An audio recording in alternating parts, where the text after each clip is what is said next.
આપણો દેશ ભારત જે રહસ્યોથી ભરેલો દેશ છે. જેટલી અહીંની જૂની સભ્યતા છે એટલા જ જૂના અહીંના મંદિરો છે. હજારો વર્ષોથી અડીખમ ઉભેલા મંદિરો ઘણા જ રાજ પોતાની અંદર છુપાવીને બેઠા છે. ભારતમાં આવેલું એક પણ મંદિર એવું નથી કે જેના રહસ્યોમાં કોઈ પણ માણસ કે વૈજ્ઞાનિકોને રસ ના હોય. આજે એક એવા જ મંદિર વિશે વાત કરવા જઈ રહ્યો છું જેના વિશે જાણીને તમે આશ્ચર્યચકિત થઈ જશો. મિત્રો, આપણા ભારત દેશમાં 4 ધામની યાત્રાનું ખૂબ જ મહત્વ માનવામાં આવે છે. એ જ 4 ધામમાંથી એક જગન્નાથ મંદિર જે ઓડિશાના સમુદ્ર કિનારે પુરી ધામમાં આવેલું છે. આ મંદિરના એવા રહસ્યો અને તેને જાણીને તમે ચોંકી જશો. આ મંદિર ભગવાન વિષ્ણુનો અવતાર શ્રી કૃષ્ણને સમર્પિત છે. દર વર્ષે અહીં લાખો ભક્તો એકઠા થાય છે. 800 વર્ષથી જૂના આ મંદિરમાં દેશ વિદેશથી લોકો દર્શન કરવા આવે છે. આજે અમે તમને આ મંદિરના એવા રહસ્યો વિશે જણાવીશું જેની સાચી વાતો વિશે કોઈ પણ જાણી શક્યું નથી. મંદિરમાં નથી સંભળાતો દરિયાનો અવાજ. મિત્રો, કહેવાય છે કે આ મંદિર એકદમ દરિયાના કાંઠે આવેલું છે, પણ મંદિરની અંદર સમુદ્રના મોજાનો સહેજ પણ અવાજ નથી સંભળાતો, જ્યારે દરિયો મંદિરની એકદમ નજીક જ છે. પરંતુ તમે જ્યારે મંદિરની એક ડગલું બહાર નીકળશો તરત જ સમુદ્રનો અવાજ તમને સંભળાવા લાગશે. લાગે છે ને આશ્ચર્યની વાત? મિત્રો, આ મંદિરની દરેક જગ્યા કોઈના કોઈ રહસ્યોથી જોડાયેલી છે. મંદિરમાં ક્યારેય નથી ઘટતો પ્રસાદ. મિત્રો, મંદિરમાં દરરોજ ભલે ગમે એટલા યાત્રાળુઓ દર્શન કરવા માટે આવે, પરંતુ પ્રસાદનો જથ્થો ક્યારે પણ પૂરો નથી થતો. દરેક સમયે પ્રસાદનો ભંડાર ભરેલો જ રહે છે. એવી માન્યતા છે કે અહીં હજારો લોકોથી લઈને લાખો યાત્રાળુઓ દિવસમાં દર્શન કરવા માટે આવે છે અને દરેકને પ્રસાદ લીધા વિના જવા દેવામાં આવતા નથી. પણ મંદિરમાં પકાવવામાં આવતો પ્રસાદ ક્યારે પણ ઓછો નથી થતો. તેની પાછળ પણ એક રહસ્ય આવેલું છે. અહીંની રસોઈ પણ સૌને હેરાન કરી દે છે. અહીંના મંદિરના રસોઈઘરમાં પ્રસાદ બનાવવામાં આવે છે તે પણ આશ્ચર્યચકિત કરી દેશે. અહીં પ્રસાદ બનાવવા માટે ચૂલા પર 7 વાસણો ઉપર નીચે એમ મૂકવામાં આવે છે.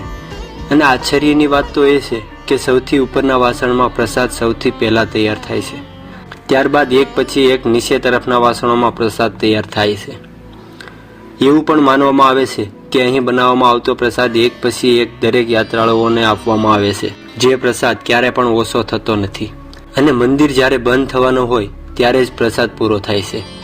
અહીં જગન્નાથ મંદિરમાં 500 રસોઈયા અને 300 સહકર્મી એમ 800 માણસો હર હંમેશ પ્રસાદ બનાવવા માટે લાગેલા હોય છે.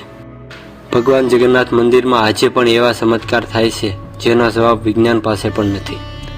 પુરાણો અનુસાર ભગવાન જગન્નાથ મંદિરને ધરતીનું વૈકુંઠ માનવામાં આવે છે, કેમ કે ભગવાન શ્રી કૃષ્ણ આજે પણ અહીં સાક્ષાત છે. એ મનાય છે કે અહીં વસવાટ કરતી સબર જનજાતિના આરાધ્ય દેવ ભગવાન શ્રી કૃષ્ણ સદાય આ જગન્નાથ મંદિરમાં વાસ કરે છે. અને અહીં ભગવાન વિષ્ણુનું એક અલગ જ સ્વરૂપ જોવા મળે છે. રોજ બદલવામાં આવે છે મંદિરનો ધ્વજ. હવાની ઉલટી દિશામાં ફરકે છે મંદિરની ધજા.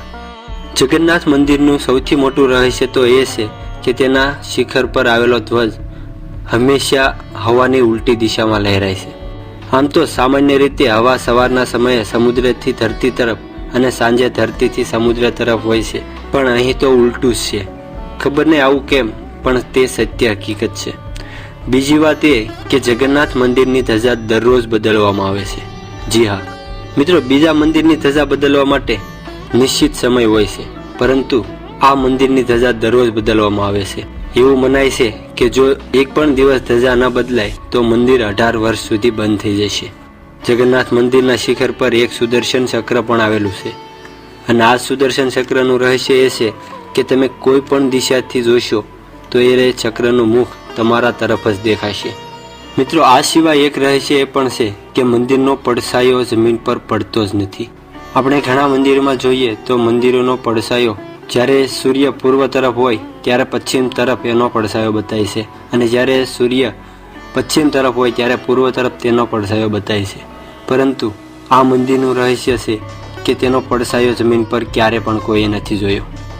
આ સિવાય મિત્રો એક રહસ્ય બીજું છે કે ક્યારે પણ કોઈ પણ પક્ષી આ મંદિર ઉપરથી પસાર થતું નથી, અને એટલા માટે જ કોઈ પણ વિમાન કે હેલિકોપ્ટર પણ આ મંદિર પરથી ઉડાડવામાં આવતું નથી. 7મી સદીમાં બનાવવામાં આવ્યું હતું મંદિર. 3 વાર તોડવામાં પણ આવ્યું હતું મંદિર. ઈસવીસન 1174માં અનંગ ભીમદેવે ફરી વખત બનાવ્યું હતું મંદિર. હકીકતમાં આ મંદિર ઘણા જ રહસ્યોથી ભરેલું છે. તેના બનવા પાછળ પણ એક રહસ્ય જોડાયેલું છે. કહેવાય છે કે રાજા ઇન્દ્રદ્યુમન માળવાનો રાજા હતો. રાજા ઇન્દ્રદ્યુમનને સ્વપ્નમાં ભગવાન જગન્નાથના દર્શન થયા હતા. સ્વપ્નમાં જ ભગવાન વિષ્ણુએ તેમને કહ્યું હતું કે નીલાંચલ પર્વતની એક ગુફામાં મારી મૂર્તિ છે. તે મૂર્તિને નીલમાધવ કહે છે. તમે એક મંદિર બનાવીને આ મૂર્તિ સ્થાપિત કરાવી દો. રાજાએ પોતાના સેવકોને નીલાંચલ પર્વતની ગુફામાં મૂર્તિની શોધ કરવા મોકલ્યા, પરંતુ નીલમાધવ મૂર્તિની પૂજા સબર જાતિના લોકો કરતા હતા. રાજાના સેવકોએ મૂર્તિ ચોરી લીધી અને રાજાને લાવીને આપી દીધી. પણ મૂર્તિની ચોરી થવાથી ભગવાન નીલમાધવ ખૂબ જ દુઃખી હતા, એટલે પાછા એ જ ગુફામાં જતા રહ્યા. પણ રાજાને વચન આપ્યું કે તેઓ ફરી પાછા જરૂર આવશે, પણ શરત રાખી કે રાજા તેના માટે એક મંદિર બનાવી આપે. રાજાએ મંદિર બનાવી દીધું અને ભગવાન વિષ્ણુને તેમાં બિરાજવા કહ્યું.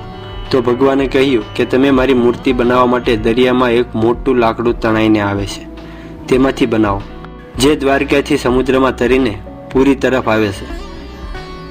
રાજાએ એ લાકડું તો શોધી કાઢ્યું, પણ બધા લોકો મળીને પણ તે લાકડું બહાર ન કાઢી શક્યા. ત્યારે રાજાને સમજાયું કે નીલમાધવના બીજા ભક્તો સબર જાતિના લોકોની મદદ લેવી પડશે. ત્યારે તેનો મુખ્ય વ્યક્તિ વિશ્વવસુ એકલે હાથે તે ભારે લાકડું સમુદ્રમાંથી બહાર કાઢી લાવ્યું. પછી રાજા તે લાકડામાંથી મહા મહેનત છતાં મૂર્તિ ન બનાવી શક્યો.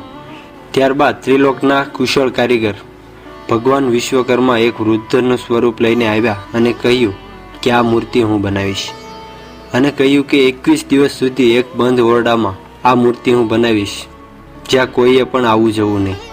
રાજાએ તે શરતને માની અને કહ્યું ભલે. ભગવાન વિશ્વકર્મા એક બંધ ઓરડામાં મૂર્તિ બનાવવા લાગ્યા. પણ એક દિવસ રાજા ઇન્દ્રદ્યુમનની રાણી પોતાને રોકી ન શકી અને હઠ લીધી કે મારે તે મૂર્તિઓના દર્શન કરવા છે. રાજાએ લાખ મનાવી પણ તે માની નહીં, અને અંતે રાજાએ ઓરડાના દરવાજા ખોલાવ્યા તો 3 મૂર્તિઓ અડધી બનેલી હાલતમાં મળી, અને ભગવાન વિશ્વકર્મા જે વૃદ્ધનું સ્વરૂપ લઈને આવ્યા હતા તે ગાયબ થઈ ગયા. અહીં ઓરડામાં ભગવાન નીલમાધવ અને તેમના ભાઈના નાના નાના હાથ હતા, પણ તેમના પગ નહોતા. જ્યારે બેન સુભદ્રાના હાથ ને પગ તો બનાવ્યા જ નહોતા.